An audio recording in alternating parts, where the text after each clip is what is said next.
why are people misunderstanding what interior design is?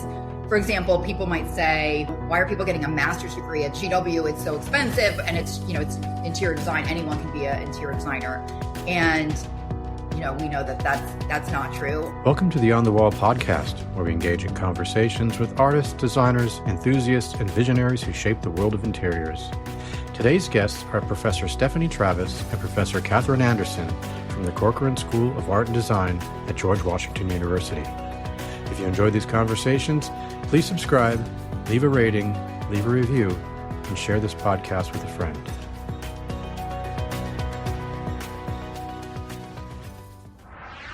Welcome to the On the Wall podcast. Thank you for joining me. It's just going to be me hosting today. Winnie Williams got caught with some train delays from London back home. So delays or cancellations or something. We'll have to get the story on that the next time we're together. So next podcast, we'll have to catch up with Winnie and see how she's doing and hear all about the train drama and the fun Canadian trip.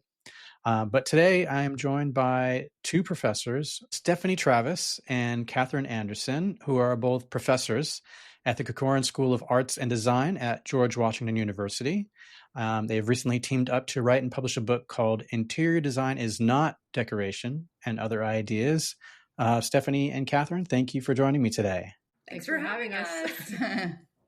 So I read the book and it's great. But before we dive into it, I'd love to just get a little bit of background and really find out about like how you guys, I know you're teaching at the same school. Do I have all that right? I know you have extensive experience in the design industry, but now you're both teaching at George Washington University. But how did you guys meet? Did you know each other before you were teaching there together? And give me some of that background. Yeah. Okay. So no, we met in 2009 when I got to GW. Catherine had been there, I think, for like a year already. Yeah. But we have very similar backgrounds and we're the exact same age. So we kind of have had this like similar trajectory. And I'll just give you a brief and then Catherine can tell you hers. But I studied architecture at University of Michigan. I went there for undergrad and grad. And then I moved to DC. I was working for an architect. And then I moved to New York. And first I worked for Gensler, which is a huge firm on the architecture side. But I realized I loved the small firm because you get to do so much more, especially as a young, person professionally. And I ended up working at Vincent Wolf in New York, who is an acclaimed designer. He's on, the Interior Design Hall of Fame, AD 100. He's just incredible. And that's really where I fell in love with interior design. And okay. I was like, I'm never going back to architecture, basically, because I loved really thinking about the user experience, which I thought was like really a big focus, as well as a lot of contact with the client and custom furniture, which I'm such a fan of furniture design. So that was really fun and interesting and taught me how complicated just one little piece can be when you're looking, working with different vendors. But also materiality. So working there just opened my eyes up to interiors, and I got an adjunct position at FIT in New York. And then one thing led to another, and I heard about this job at GW and I took it. So that's where I've been. So what was it about architecture that you felt was lacking in comparison to interior design? Yeah. Obviously school is very conceptual, but you're really just focusing on the exterior. So it was, and it was very, lots of, concrete and glass. We didn't really get into the interior of it, like how a user, approaches the building and walks through the space. And we never really got to the point of doing like a full space plan and selecting, finishes, furniture. We didn't get into like color really. There's just, because it's such a big scale, and interiors is obviously a smaller scale, like depending on what you're working on, of course. But like at Vincent, a project would go a year and you would see what you designed, pretty soon after. It was just more satisfying for me personally. But I think it was just the human element of it. Just hit harder in interiors. And that was just my experience. And, that's why I was like, when I teach, because I really loved teaching adjuncting and I was seeking a full-time position, but I specifically wanted to do an interiors program for that reason. Yeah. Gotcha. And what about you, Catherine? On the Wall is brought to you by Milton & King, your trusted partner for luxury crafted wall coverings. Milton & King's trade program is designed to make your creative process seamless, offering exclusive trade-only benefits such as complimentary samples, early access to new collections, and professional pricing structured to enhance your business success. To assist with your projects, you'll have the flexibility to create your own custom swatch book, tailored specifically to your design needs. With dedicated customer support every step of the way, our trade program is here to elevate your design vision and simplify your journey from inspiration to installation. Ready to join a partner who understands your craft? Visit miltonandking.com to apply for your trade account today. Milton & King, your vision, our craftsmanship.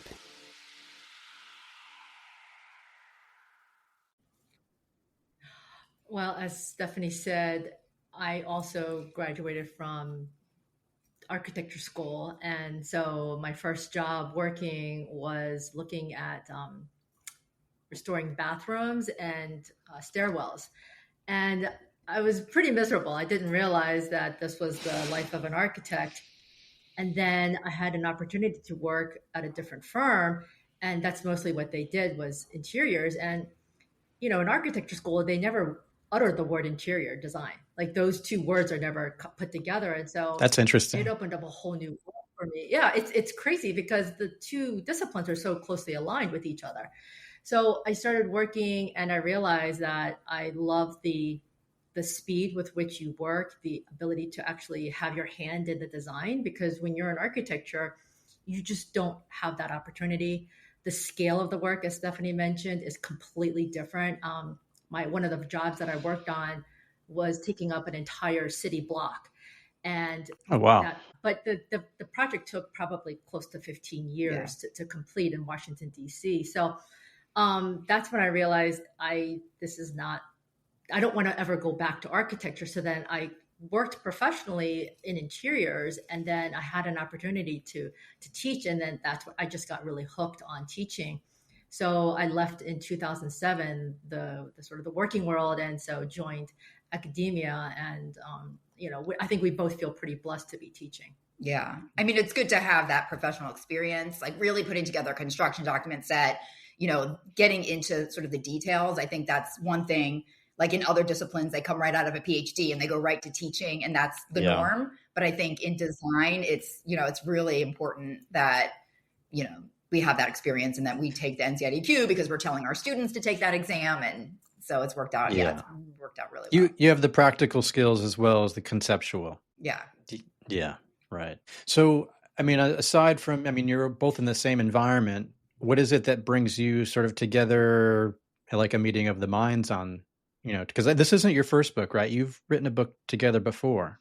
This is our second, and we're actually working on a third. So yes, we are very compatible as far as just working on these creative projects. What do you think? I think, Stephanie and I we're very similar, but we are also very different.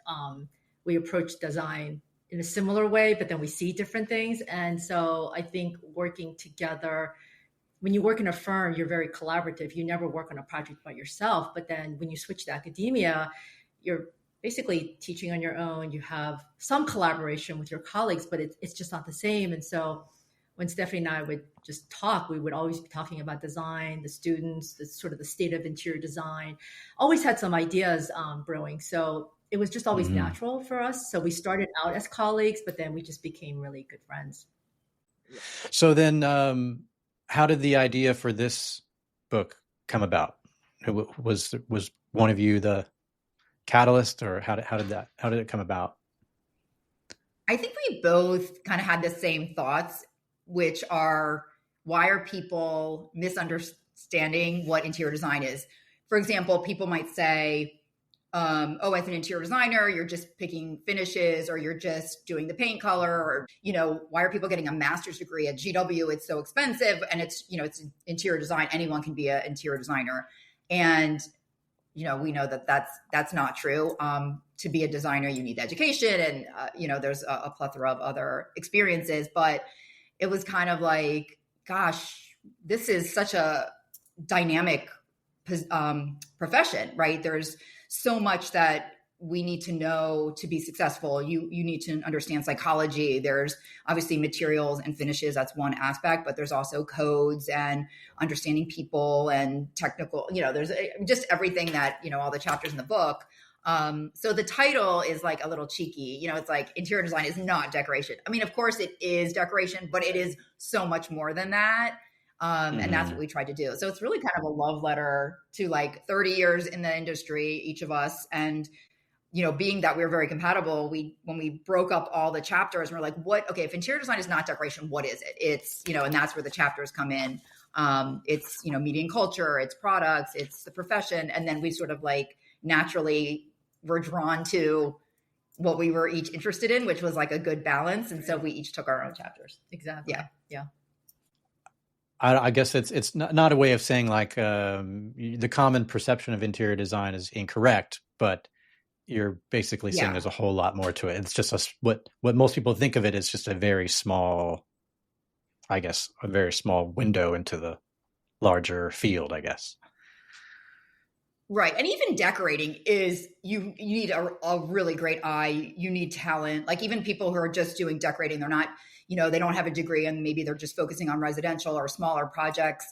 It's not easy. I mean, just coordinating, working on purchase orders, dealing with clients, like even, from interior decorating, interior design, from beginning to end, it's so much, more complicated than people think. So yeah, we're not trying to knock decoration, but we're trying to say it's so much more. And of course, our publisher, who's based in London, the humor there is very, they get it. So they like it. They want something a little provocative and a little, yeah, exactly. I totally get that. Well, the way that the book is laid out, I really like it because it's very simplistic. Like just the way it's even color coded throughout the whole thing, and like it's just like the one page sort of section, the image that goes sort of with that section. It's very easy to follow along. So I thought the layout was really, really good. So diving in a little bit, you mentioned that interior design is everywhere, from coffee table books to TikTok, and so it's throughout everything. It's throughout all the media that we consume. What has had the biggest impact on the interior design field, in your opinion? What are you seeing from your students that's had sort of a huge impact on the field? Well, the students are clearly on social media a lot. And, that's pretty evident. I think during COVID, we could see everyone's interiors. But I always think, because I'm a big film person, movies, TV, you can't underestimate like the power of TV. I remember there was a show in the 90s called Frasier, and he was a psychiatrist, and he had the Eames Lounge. And then the Eames Lounge became the thing. And then, of course, Mad Men, which was just beautifully designed, really brought mid-century modern to the masses. So I think, good stage designers. I was watching The Studio with Seth Rogen, and that's just LA, and there's just great design there. So I think that's a huge part of it, is getting it from, TikTok, like you said, any type of social media, TV, film, movies, blogs. I think people still read a lot of books and magazines, whether it's online or the actual magazine. What do you think? Absolutely, 100%. I think the power of TV, with the rise of HGTV, you now have people that are celebrities that are, flipping houses and redesigning and redecorating. It's given interior design a real platform. But then I think that's where some of the misunderstanding of what interior design really is. And so kind of peeling back those layers, right? We're saying, yes, this is interior design, but then what we're also doing and teaching is also interior design.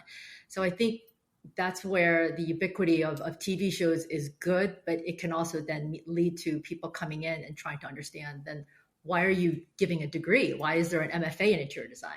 So it's double-edged sword, but I think in the end, it's still good. Yeah. And I think with some of those shows, because a lot of our students do grow up watching design shows, and it's a good thing, because when I was in school, like I didn't know about interior design. I mean, I barely knew about architecture. We had an art program in high school, but it was not strong. So I kind of like found it a little more organically. But now kids are like growing up with this like passion much earlier, which is great. But then they think like, you know, those HGTV shows, like in 4 days, the whole house is done and all the construction, and it's like, it's Right. not realistic. So there's a bit of Hollywood there, but yeah, I think it's good in the sense that it exposes students to design, and more of them know they want to study design in college, or they go to pre-college programs, or they seek out other things younger. Yeah, which I think is good. Well, it's a great section of your book because you do go through all the different mediums. You know, you talk about theater, you talk about social media, you talk about magazines, you talk about books, like all the media that we consume that exposes us to interiors. So yeah, it's really great how you've laid that out. You mentioned you talk about the coffee table book as being the holy grail. What's on your coffee table at the moment? What book would you say is like the holy grail in your house at the moment? Well, there's so many good ones. And I always tell my students, like, you're not supposed to judge a book by its cover, but I totally do. Because I often buy a book just because the cover is so great looking. And sometimes I don't even have time to read it, but it's like the cover is so good. But I like the Atlas of Mid-Century Modern Houses. It's like a great, well, I'll let your viewers look it up and see it. But it's a fairly large book, but it's a great cover. And it's great content. What's yours? Right. There's actually two. Well, there are several. We both love books, but this is the publisher's Phaidon, and they have some just beautiful, fantastic books. But it's also an atlas of 20th and also 21st century world architecture. So it's not just architecture in the United States, but just basically around the world. And you know, it's almost like reads like a who's who. That's a massive book. And they have a small version, I think. Yes. Yeah, they made a smaller version. The book has its own like carrying case. It's so large, right? You know, the spine, it's literally like this big. Yeah. But I also have these two Eames books that when you put the spine together, it reads Eames. I mean, it's just, again, really nice. It's just a beautiful book. Our publisher, Lawrence King, they do creative art books. So they have a lot of great books on like fashion, graphic design. I'm glad you like the design of it. We actually had a graphic designer who's really talented, and we wanted it to be really clear, and we wanted it to be approachable for like the mainstream or somebody who doesn't know anything about design. So that was really important, that it wasn't like, you know, design talk. Yeah. Well, that was one of the things I thought that it's a great intro book. I feel like, because it really just covers I feel like it covers A to Z everything, but in a very sort of bite-sized way. It seems like it could easily become, you know, intro to interior design, like required reading. Yeah. No, that thank you, because that was definitely our intent, to kind of simplify a complex topic and, you know, write it in a way that it's like fun and approachable, because there are so many aspects of the profession that are fun. Right. Yeah. You talk about technology in the book and how students now are getting exposed to different platforms like Revit and Rhino. Do you feel, what's your opinion on these? Do you feel like technology makes it too easy?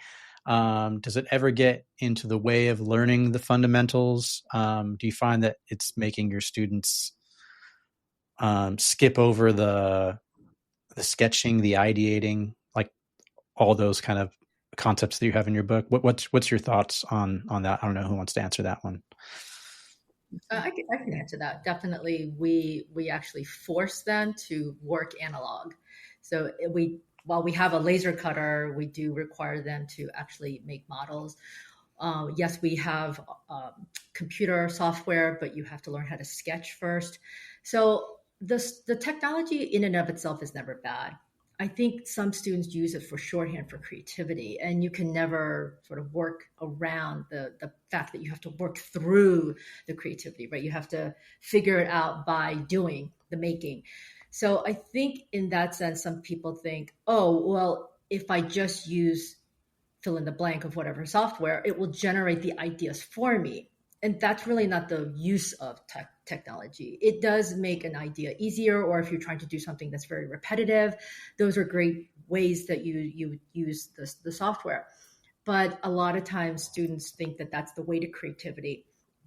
but it really isn't. And that's the part that we have to try to pull them apart with, right? You will learn the software. You will, because we want to equip you with the knowledge to be able to work in a firm. But if you don't know how to think on your own, you don't really know why you're using the technology, then you're still back to square one, right? And even not even square one, I would even say you're behind that, because you're still relying on something that starts to act as this sort of like film to the design that you want to get to. A lot of times the students spend so much time learning the software that they then forget about, okay, how am I actually going to create? How am I going to be creative? So it's always a push and pull, but I think our curriculum really tries to focus on the analog. So in case the software doesn't work, or the printer doesn't work, or the laser cutter isn't working, you always can rely on analog. And there's also a lot of ambiguity. There's a lot of uncertainty. And so if you start to think about those words, that start to create a lot of anxiety, right? Especially when there's a deadline ahead. And so that act of what can I use in order to, go around that or work around that anxiety or that uncertainty, that's where sometimes people rely on software. But that's where we tell students all the time, that's okay. That's part of the design process. The part of the process is not knowing. Yeah. Because if you actually know what's ahead, then that's not being creative, right? Richard Serra, the artist, he actually had a great quote. Basically, he said, when I do something and I know what the end result is, he's like, I stop. He's like, I don't want to know what that end result is. I want to be able to discover that. And so that act of sort of like slow thinking, working slowly, I think that's where sometimes we have to try to like help students to know that it's okay to fail. This is a safe place. Failure doesn't mean that you didn't get it. Failure, everybody has a definition of failure. No, we don't want students to fail out of school. That's not what it is at all. It's a little too far. Right. It's just, can you take these risks? And the only way to do that is to try to work through those things. And that's probably part of the battle that we have with students is just sort of letting go of that fear. Well, it's hard because a lot of them are coming from like mainstream, high school, their curriculum is very math and English. They might have art, maybe they have design if they're lucky, but, it doesn't really focus on that when you take like the ACTs or the SATs, there's no art component. It's a challenge, I think. It is. I think that this is the difference between convergent and divergent thinking. So whenever you're designing, you're actually thinking both, but first we want to look divergently, right? Cast a wide net. But if you are thinking about our education system, we're asking what's 2 + 2? That is a very convergent answer. Everybody should be getting 4. So there's right there that push and pull of we want you to be loose and be divergent. But then school, as Stephanie said, is, you're studying for your ACTs or your SATs. You don't have a divergent answer. You need to be convergent. So trying to get people to think about it in those ways, that's also the challenge too, which is, I think that's the fun part about that's education. When they put it. Because when they get it, it's like this aha moment. Or, some of them are coming in, they don't know that much about design. They don't know that much about history or movements.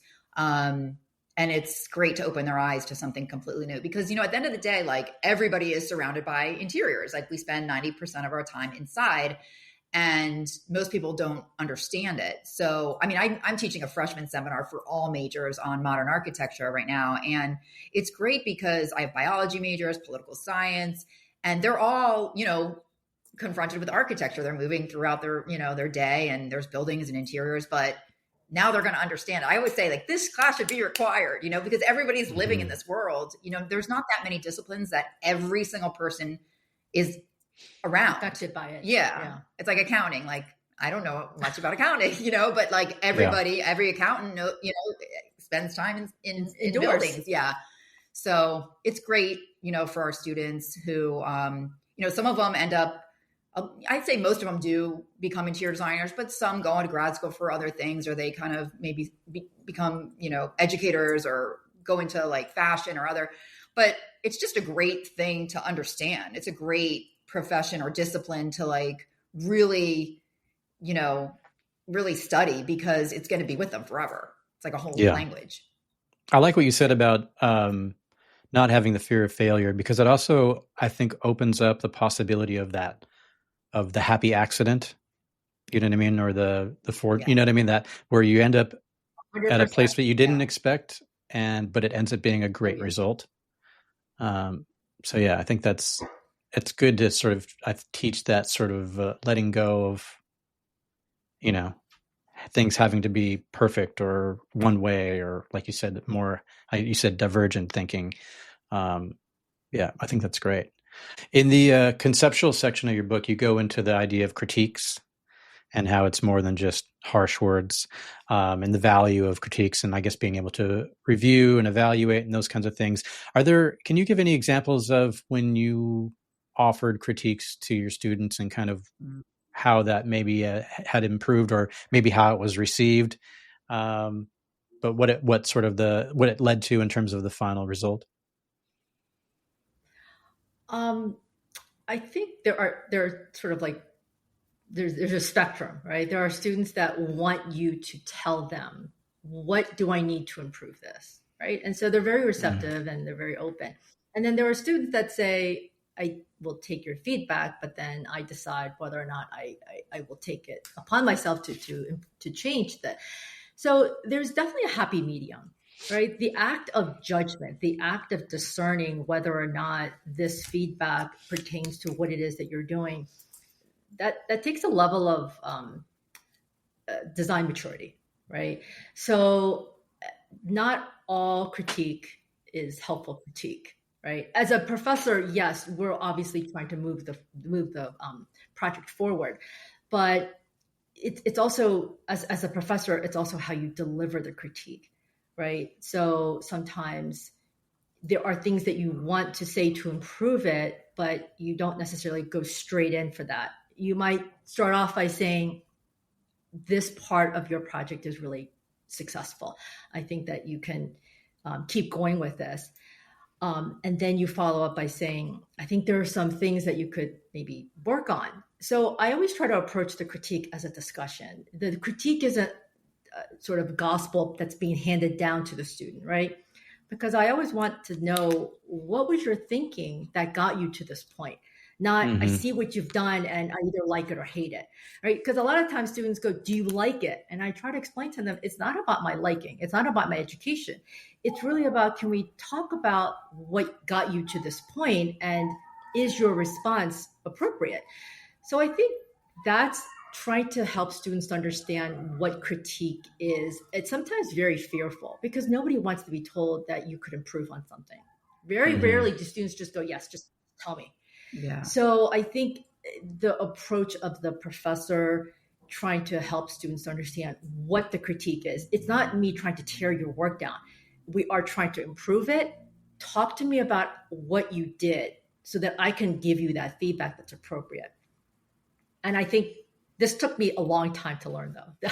Well, because when we were in architecture school, it was brutal. Yeah. Like there was no, it was just like, if it was good, it was good. If if it was bad, it was bad, and everyone knew. And it was just like there was this kind of like fraternity hazing mentality about like being in architecture school and staying up all night and like just getting your project ripped to shreds. And I don't think like that a boot is camp or really something. the best way to learn. Yeah, it was boot camp. Exactly. And then students would get so like, it's almost like having a boss who's like mean. Having a boss that's good and nice and respectful makes you want to work harder. It kind of did the opposite. But I think on the other hand, we don't want to like coddle our students, because this is the generation, of the helicopter parents, and they've been given a lot of love, which is, important, but we don't want to just tell them it's good. It's not, and I'll say, look, we brought in these speakers. These are professionals from the field, and they're not spending their time to like just yes you right to death. They're here to make you a better designer. And to do that, they need to be honest. But I think with this generation, how it's changed from ours is right. There is a proper way to do it without crushing their souls, So I think the critique is really important, that we're not like, this is great, because then they're just delusional. Like they need to know, right, that this isn't strong, and that they need to keep working. Right. So getting students to have a more critical eye, thinking about their project and not just saying, I love it. Okay, but why do you love it? Yeah. Give me some reason. Yeah. right? They need to learn how to speak Right. in architectural, like interior design. That vocabulary. So I think that, helping them to understand, the language that I'm using and also where I'm coming from, I think that really helps them to understand, okay, when I approach my work, how might I be able to start thinking in this more critical way about it? Yeah. And it's not always just student to faculty, right? It's also peer to peer. Like they're working in a studio and they're surrounded by their peers and their projects, and they should be critiquing one another as well. Mm-hmm. Well, that leads me to my question on vocabulary, because that's another section in your book where you talk about the importance of vocabulary. And one of the examples you give is hierarchy. And you explain how someone who's not in interior design, when they think of hierarchy, may think of it differently than someone who's in interior design, because it can mean different things in terms of like what's most important in the room or focus, or what's the focal point of the room, or things like that. What are some terms that you kind of wish people would know coming into, I guess, whether it's a client coming into a project or whether it's students understanding a critique? What do you feel like are some of the most important vocabulary that they should know? This is good for her because she teaches the foundation studio where they get into that, right? Like concepts and architectural ideas. Yeah, I think one of the words, hierarchy, when they think, oh, the CEO at the top of the pyramid, right? And then everybody sort of like filtering down. And so, explaining to them that, yes, another word is axis. Not the axis that the globe spins on, which obviously there is an axis, right? Not axis as in like ACCESS, right? But AXIS. What does that axis mean? And so helping the students to actually understand those vocabulary words, as we call them, that's a really critical part of when you have designers from any part of the world. There's a universal language that we all speak. Helping them to understand these are the words that we want you to start thinking about, and in the ways that you can describe your own work is probably one of the foundational things that you can do as a designer, right? Because then you're talking critically not about your own work, but also about someone else's work. Once you can start doing that and start formulating those ideas, then you're really starting to sort of like, get somewhere. So I don't necessarily have like a certain set of words. We do have, exercises, and then we also use the words during the critique process. So it's just helping students to reinforce those vocabulary words. Well, that's why at school, we really want to hit that home. We want them to really explore these concepts, or like, what's the big idea? And then think about these architectural ideas, because in the real world, you have no time, right? It's like time is money, and you're just like going from one phase to the next. And like, if we don't instill in them like how important a concept is and something that drives a design, and having a really thorough idea where you can like make your decisions, they won't have that when they get out professionally. It'll just be like space planners, right? There won't be like that design.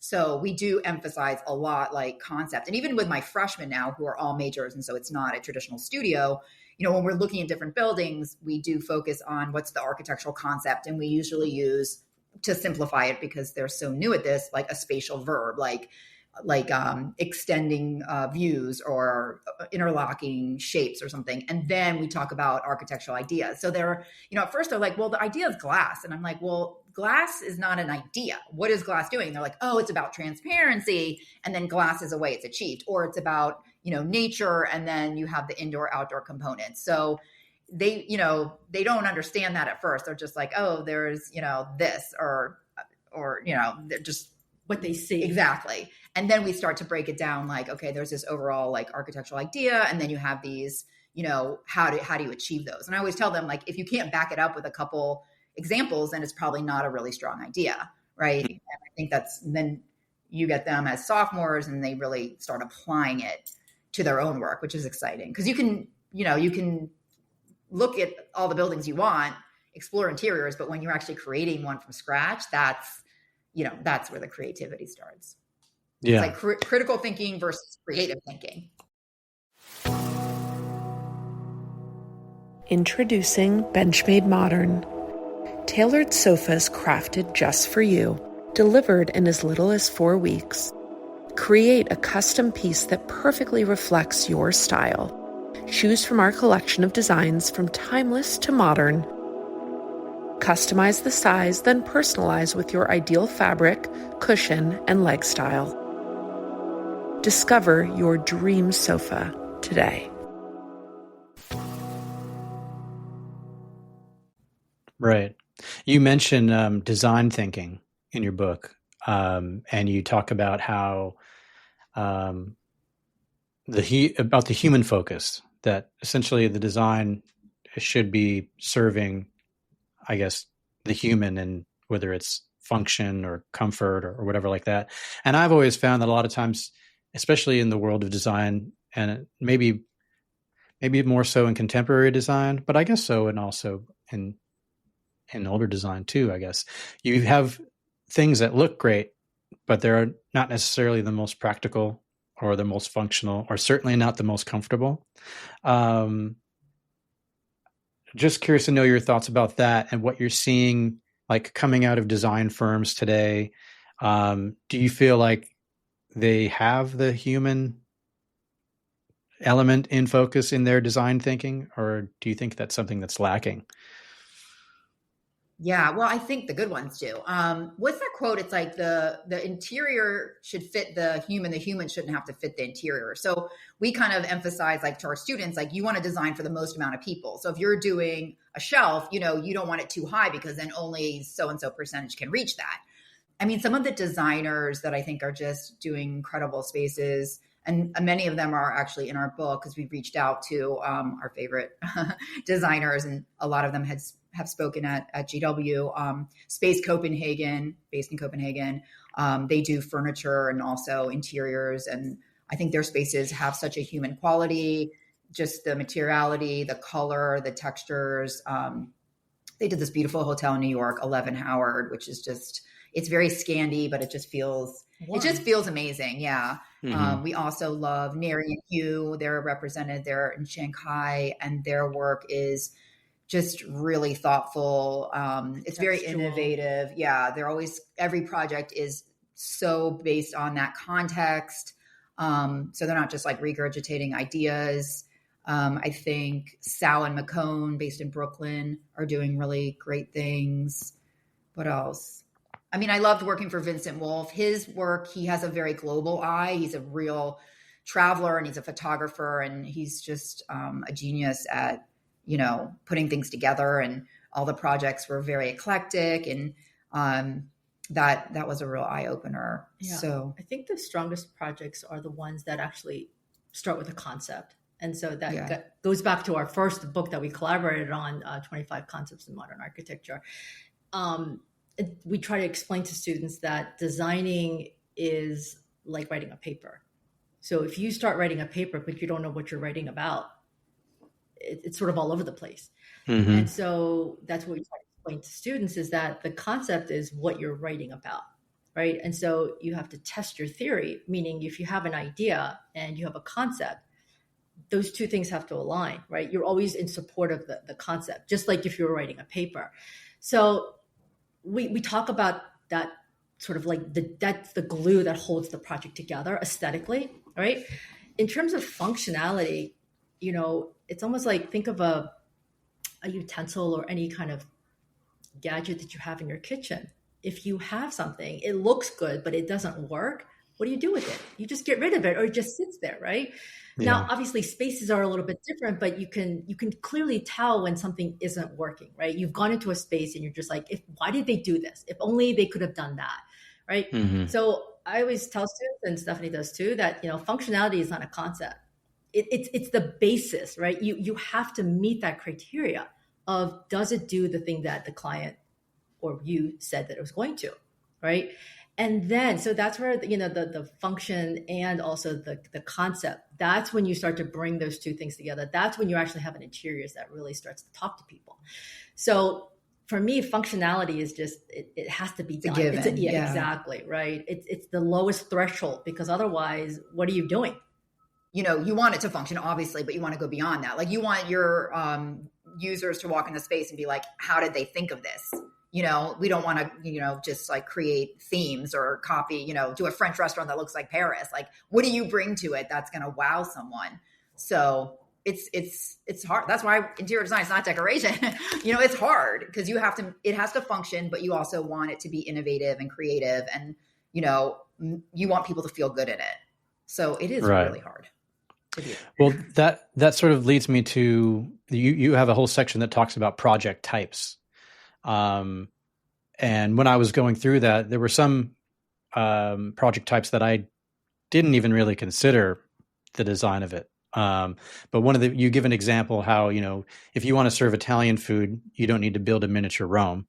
You just need to have all the elements that make it so that someone wants to eat there and has whatever the right lighting and the right music and all this kind of stuff. And I mean, I even know from personal experience, there's a Mexican food place I love to go to and the food's great, but I only order takeout because my experience in there is not great. The music's like super loud and I feel like I'm in a nightclub while I'm trying to just have a taco.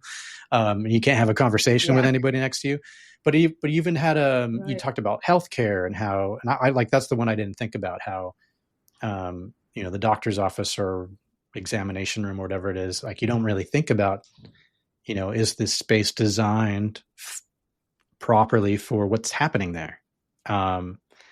Is there, I mean, I know you named a few different firms and things that you thought were doing things right. Are there any specific projects, maybe in DC or in your local area, restaurants or any places that you think are really nailing it, that are nailing all the different aspects you should have to go, to be on your side when it comes to creating a project?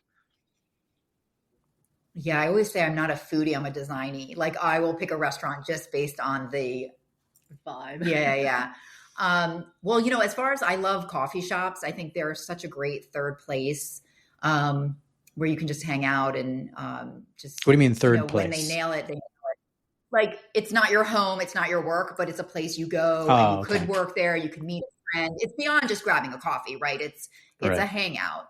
And I think Blue Bottle, just as a chain, does a really good job because all of their, actually Nary and Hugh did a beautiful one in China, but they're all a bit different. And I mean, they have the core, obviously the core graphics and so forth, but there's a beautiful space in Georgetown where they reused an old building and it's all glass and it's just very minimal. And I think that's a great coffee shop. There's a lot of great restaurants. There's a new one that just opened in Cathedral Heights called Aqua Bisteca.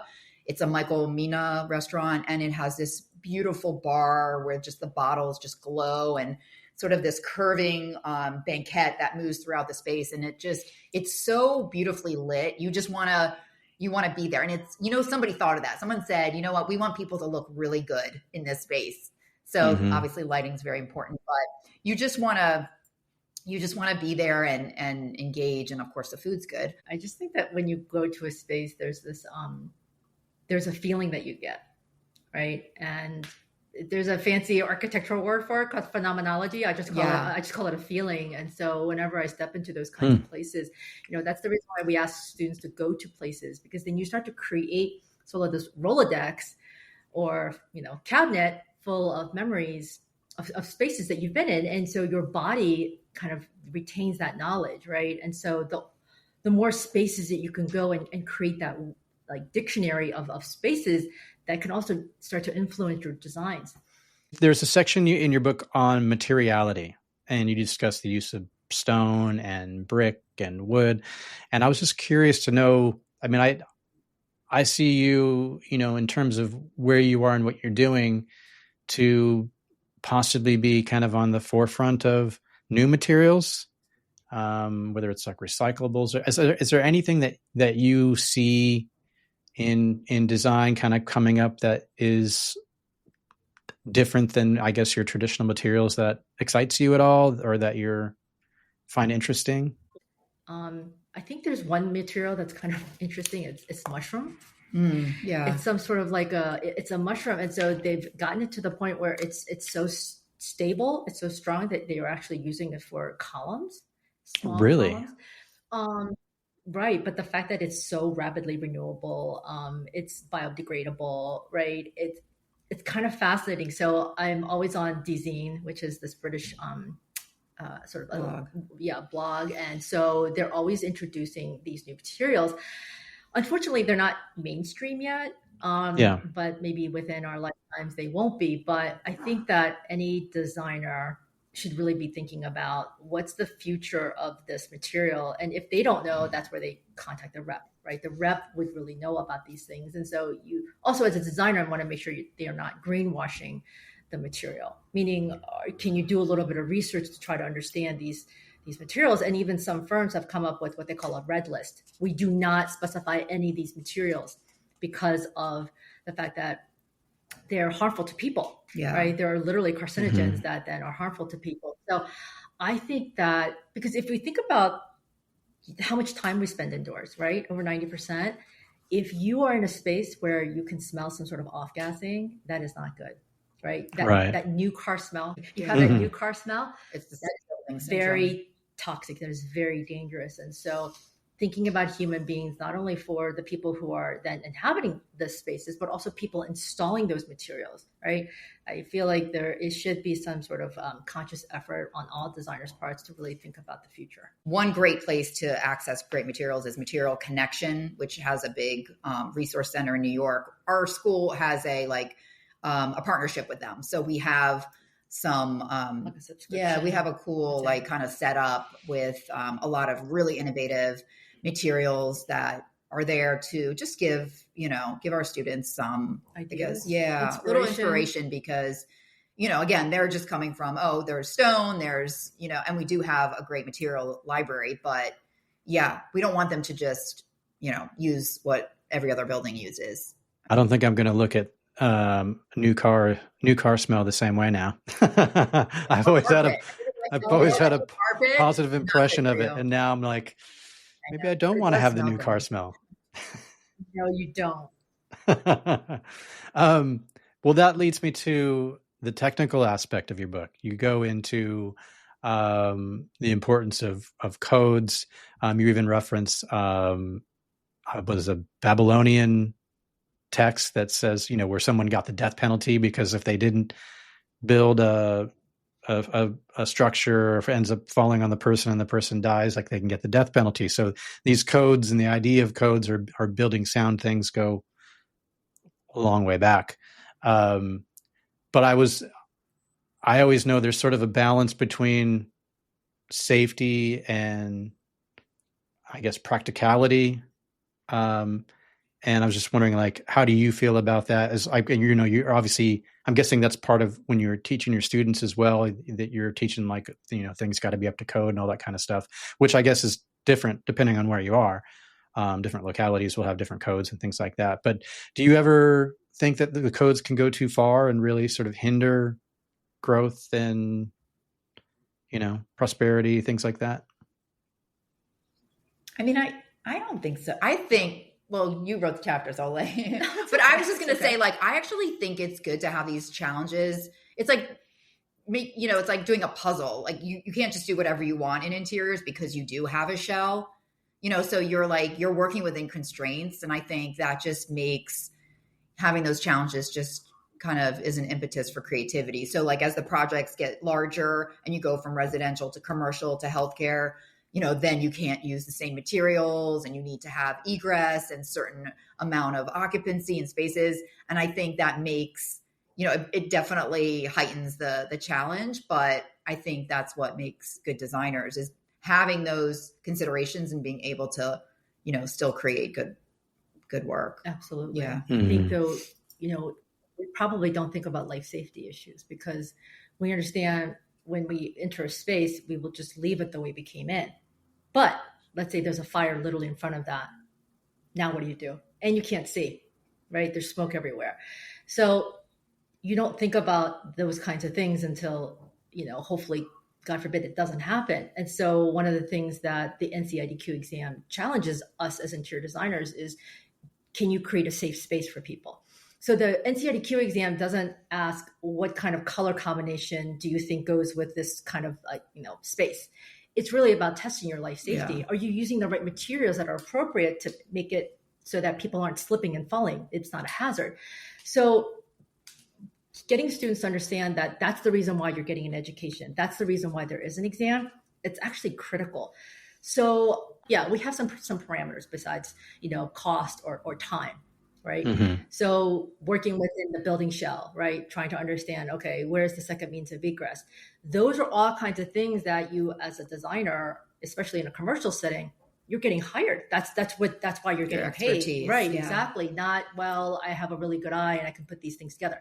Yes, you're getting paid for that too, but the first and foremost in all of our public spaces is how do we get people out of here safely? And so if you can't get that done, then really everything else is just window dressing. Yeah, because I think the professional organizations, they define interior design. They always say the health, safety, and welfare. So you want a great looking space and you want people to, feel good and you want to be able to move through the space easily, but you are dealing with the public and their health. So right. It's important. Well, you do have that section in your book on construction admin towards the end of the book. Yeah. And, you talk about what ends up being called like a change order where you're having to, I guess, reassess and maybe requote a client or the price changes or something like that. What do you think is the most common issue that tends to pop up that requires a change order? Being in Washington, D.C., we have a height limit. So the buildings cannot go beyond a certain height. So then as a landlord, I am trying to put as many floors into that height limit as possible, right? Because I want as many tenants as possible. Enter the low ceiling in DC. So in Washington, DC, if you've ever worked in the city, you will always have a conflict where you have a light fixture and there's the housing. And then the housing, right? So there's an area called the plenum, which is basically from the finished ceiling to the slab up above. And so that plenum space is fraught with HVAC, right? So the ducts have to go through. Then we also have AV. We have a lot of wiring. We have plumbing. We have lighting. So the next thing you know, as a designer, we don't see all of that stuff until it's demolished. And then you have all these beautiful light fixtures everywhere. And so sure enough, the general contractor calls you and says, guess what? We can't fit those light fixtures where you want them. Or these light fixtures, the housing is just too high. You're going to have to specify something different. You try to avoid it, but when I worked in the industry for over a dozen years, every project that I worked on, I think practically there was some sort of change order with the light fixture. It's not because I didn't do my homework or the general contractor didn't warn me, or it's just the reality. So that's just been my experience. And usually the client is very understanding. They understand that these are the parameters of the building and this is what we're doing. I can't move this light fixture because I also have sprinkler heads that I can't move. So those are the kinds of things that maybe precipitate a change order and an RFI, which is request for information. Yeah. And I remember working in New York at a lot of buildings, they're old buildings and, you open up the wall and okay, there's asbestos and now there needs to be a full, asbestos cleaning and that's going to cost money. And you never know, there could be a column when you open that up and you can't move it or, it's a little bit of a surprise, but I think that, one of the things that I did love about working for Vincent, among other things, is that he was very confident and he didn't change his mind a lot. And I think what happens too is that designers will do walkthroughs, on site and be like, oh, wait, maybe I should do that, and second guess and then making a change order. And I remember the contractors were always like, we love working with Vincent because he never changes his mind. Like what you have in the CDs is what, and maybe keeping the client away. We always had clients who were like, I want to come see it under construction. And we were like, no, because what will happen is they'll see it and they'll freak out because it's a mess. Right. And if we can keep them out and then they come in when it's done and they're like, this is amazing. So there's also the idea that a set of drawings is complete. It's, all the I's are dotted and the T's are crossed. And if you've ever looked at a drawing set, it's not only the designer who's contributing, but you also have that maybe the MEP engineer, you also have a lighting consultant, you might also have any number of consultants working on that drawing set. So inevitably there's an error, there's an omission, there's something that you just didn't catch, even though someone's been looking at the drawing sets, if you will, ad nauseum. right? So sometimes there's just something that is just missed. We're trying to keep those things at a minimum, but we're human beings. Yeah. So the complexity of the drawing sometimes. There's so many details. So that's why I always tell students, whenever you go on the job site, yes, you might be the one with the degree, you've got the MFA, but your general contractor, your superintendent, they're your friend. Oh yeah. 100%. You talk to them every single day. Yes.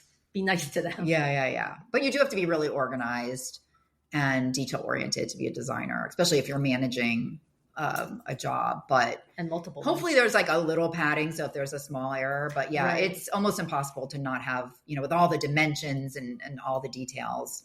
There's going to be something. It's a fun process. Yes. There's going to be something. Yeah. Totally. Well, you touch on Right. so many different areas in your book. I mean, we only touched just on a few, but it goes like we went through media and culture, experiential, the conceptual, the spatial, the different project types, the materiality, the products, all these different things. So it's definitely a very thorough introduction into a lot of areas in interior design. Which was the hardest section to write? I don't think there was anything that was so hard. I think because it was all really interesting. I mean, we divvied up the chapters, as I mentioned, and we were able to really focus on the ones that kind of spoke to us. I mean, it was just really cool to kind of dig in and kind of take our whole experience and kind of make it palatable for people that are interested in design. I mean, I loved the product chapter because I'm such a product junkie, which is sort of ironic because I'm also a minimalist. So, but I do appreciate design. And I love furniture, as I mentioned, and wall coverings and paint and, just all art. So that was really fun. I mean, obviously the media and culture was really fun. And the profession. I mean, I was just thinking about, I worked at really big firms and I worked at really small firms. But really the process is the same, right? You kind of start with your schematic and then you go into design development and so on and so forth. And then you hopefully, do continuing education when you're working. And it was kind of fun to kind of brush up on that and kind of explain it to the future designers. I think the challenge was to keep it succinct. Oh, true. The word limit was hard. Right. Yeah. So we had to write succinctly because I think some of these chapters we could have just kept going. Yes, right. that's true. And so Stephanie and I set a parameter up for ourselves that, yes, we're going to fit in this page. And I think that's where sometimes we had to cut some of the things that we wanted to say more about. I think the other was, we had access to some really great images. Right. That was probably the hardest part is finding the photos and getting all the rights. Yeah. So sometimes finding the appropriate one. We're very picky. Yeah. To speak about that particular topic was really quite challenging. Going back to the beginning, you talk about, and this is, I guess, just a bit of creative projection, maybe. But you talk about in the beginning how in the section where you go talk about the coffee table book, you mentioned how, prior to that, people were sort of huddled around the fireplace for warmth. And the introduction of central heating basically made it so that people no longer had to go, huddle around the fire. Now they were, they're huddling around, like their living spaces were being organized differently. And, then you have the coffee table and essentially the coffee table book and all that kind of stuff. I was wondering, is there something that you either see or could imagine changing the way that we live coming up in the future? Is there something that's going to change the way we organize our common spaces, our living spaces, to where, it's not going to be around the TV anymore, or, you know what I mean? Any thoughts on that? Anything that you can kind of see changing the way that we organize our living spaces? Because of COVID and people working from home, that kind of kickstarted it. And then obviously having capabilities on Zoom and so forth, and just more and more people working from home or the flexibility now, I think it's really changed the dynamic of work from home and having an office, which used to be something a little bit more makeshift to something a little bit more substantial. I think people are really thinking about incorporating a workspace that's really usable, not just like taking their dining chair and, dragging it in, but actually having an ergonomic setup. So I think that's changed a lot, how we work and incorporating that into the home. What do you think? I think that the ubiquity of technology, when I was growing up, we had one TV, right? You want to watch TV, you're going to have to go down here and change. Yeah, stand up and change the channel. We didn't even have a remote. That's how old I am. So I think, if you start thinking about, I want to watch Netflix, my husband wants to watch ESPN, right? My daughter wants to watch. So you start to have this idea of isolation and the idea that what do we have to gather around? The idea of like storytelling, gathering around the campfire, those kinds of oral traditions, they're pretty much gone now, right? So what do we have, right? And so I kind of see people sort of like drawing away from even like the common thing, which is the TV, right? We all have our own devices, right? And so how are we able to bring everybody together again? So I think that is kind of like a curious thing. It's more of like a sociological, socioeconomic thing, maybe perhaps. But I just feel like with everybody having their own cell phone, what is the thing that brings us all together? I mean, food's always a great, gathering point. And that's why kitchens used to be separate rooms. And then they caught on, Frank Lloyd Wright, open floor plan. And then people caught on, and even more traditional houses, which are very, 4-door, walls and a door, started creating these open kitchens, right? So now that's sort of, people like to entertain and see one another. But I think, going back to like the dinner table and, those are just rituals within a family that I think, or whatever your family is, friends, which can make a really big difference. So having a space, I always love a circular table, like the Saarinen table, which we're sitting at right now, because you don't have the legs, like it's just a pedestal in the center. So you can pull up 4 chairs, 6 chairs, and you're all looking at one another. If you're in a long rectangular table, you're not going to have that same dynamic, because even if it's just 6 or 8 people, you're not talking to anybody just way over there. So I think thinking about just when you buy your dining room table or your kitchen table, what shape is going to create, more conversation, and what chairs, there's great looking chairs, but if they're not comfortable, you're not going to sit there for a long time. So, I think making spaces that are comfortable and, have that community, I think is really important. It's like, you can only take so much of like scrolling, right? Until you're like, okay, enough. Right. But I think as interior designers, like you can make things happen by the design. And that's why we think interior design is so important. It's not just, it's not just decoration. I mean, it is just creating moments in people's lives and connecting. Right. We have one final question that we always ask everyone that comes on the podcast, and you can answer this in any way that you want. And that is, what is it that you do to stay creative? Oh, that's good. That is a great question. Well, I sketch a lot. I should sketch more. But that definitely feeds my soul. And that's just like a very simple pen and paper, nothing fancy, going out and just drawing what I see. I love the feeling of putting pen to paper and then having a result. And also you look at something really deeply when you draw it.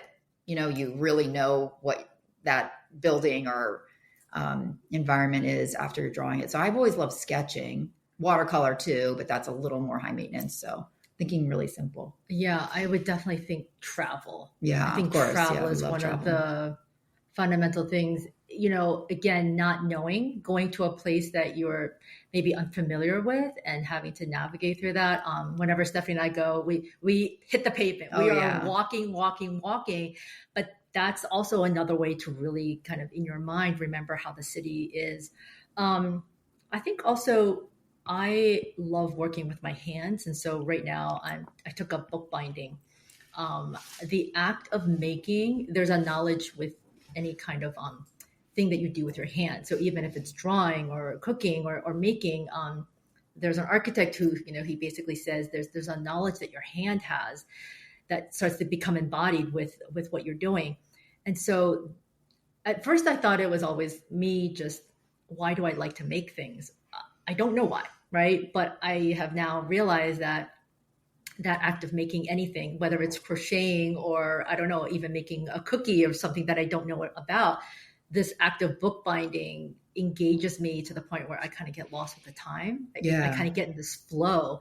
And so losing myself in that, and then having something to show for it, which sure, is cool. sure, Yeah, right. But so I think anybody would probably say traveling is museums. Probably, we love like art exhibits. Yeah, it's just sort of like people watching, filling that fun. Well, right, of imagination. That if you just sit, you actually start to drain it. You have to go out into the world and always kind of fill it. So even as an introvert, right, that's where my partner in crime, she's always like, let's do that. And I'll be like, okay. And then she'll be like, come on. And but then we're like, we're really glad we went. Like you're like, oh, I don't want to go out on a weekday, whatever. And then you go to this like panel or some event and you're like, wow, that really gave me something to think about. Exactly. That's what I tell my students. I'm like, you have to kind of, force yourself to engage with. So that's why we just work really well together. That's great advice. The book is Interior Design is Not Decoration and Other Ideas. Professor Stephanie Travis and Professor Catherine Anderson, thank you so much for your time today. I know we went a little long, but I do really appreciate you coming on and sharing your wealth of knowledge. And so if someone wants to get that book, where can they go and get it? How can they find out more information? Well, they can go to the publisher's website, Lawrence King, or they can go to Amazon. Of course, most people find that to be the easiest. It's in brick and mortar bookshops as well. But I guess the easiest is, Amazon or Lawrence King. Yes. Yeah. Awesome. Thank you, ladies, so much. I really appreciate your time. Thank you for inviting us. Yeah, we really appreciate it.